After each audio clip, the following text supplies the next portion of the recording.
These are the faces of some of the most influential female athletes that have ever been known to our nation, to our world. On the outside, unrelenting, brave, determined, but underneath the surface, struggling with many mental health issues quieted by the media today.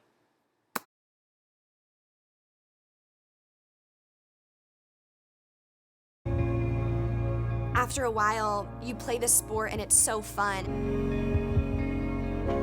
but it's a lot to do, and you're away from home, and my body's changing, and I'm talking negatively to myself, and it led to depression. It's a really dark place. There is a relevant quote by Nelson Mandela that says, "Sport has the power to change the world. It has the power to inspire. It has the power to unite people in a way that little else does. It speaks to youth in a language they understand." And if this is truly the case, then how could it be that so many athletes, and specifically in this case female athletes, struggle with these deep and dark mental health issues that we are seeing become more and more prominent in today's society? And it should come to no surprise that mental health in the past had been very stigmatized and had a very negative connotation, especially in the sports culture, and more specifically in our case here, in the culture of female athletes. And this is because they are expected to live their lives as goddesses of war that can handle anything that is thrown their way. Where athletes are actually encouraged to and taught to tough it out and act strong and persist through the pain and endure. And the reality is that there is a big difference between pushing through discomfort and playing with a broken leg, right? So the same thing comes with mental health. There is a very big difference between the way one plays when they are mentally healthy and the way one plays when they are struggling mentally. Some statistics that were pulled from the San Diego University in California amongst female and male athletes are extremely relevant to showcase just how much athletes, and in our case, female athletes, struggle with mental health. And even more so, how many of them won't ever reach out for help.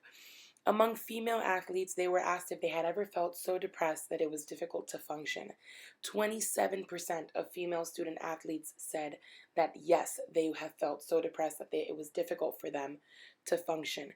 Out of those 27%, 29% of them were African American women. Additionally, that same group of athletes were asked if they have ever felt overwhelming anxiety, and it was in the last 12 months.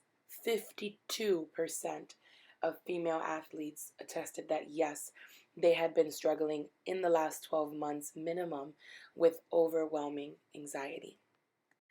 The TED Talk entitled Athletes and Mental Health, TEDxUSC, describes and showcases very prominent mental health issues that female athletes are more likely to face. And some of these include ADHD, anxiety related disorders, burnout, depressive symptoms, disordered eating, injuries, concussions, performance pressures, PTSD and trauma, sleep issues, substance abuse, suicidal thoughts, relationships with coaches, teammates, significant others, and families are usually at risk as well. There are several ways that society can help these athletes feel more open to talk about their mental health struggles, and even more so, seek the help that they need for their mental health struggles. And I think one of the most important parts of that is viewing the athlete as a whole person, not just measuring them by their skill set or their physical success, but viewing the athlete as a whole person. Also, taking a comprehensive, multidisciplinary approach to care, ensuring that these athletes are not only being taken care of physically and in their recuperation of their body and their skill set, but also having a mental recuperation, a mental health care in a way for these athletes. Assessing early on is also a great way to help these athletes, these female athletes, overcome these mental health situations before they even become a factor. Assessing ahead of time, reevaluating around stressors, or in transitions or when they're injured, and making sure that the same way we care for their physical well-being because we need them to be able to showcase and play this sport, we also need to ensure that they are okay mentally and emotionally so that they are able to continue playing the sport.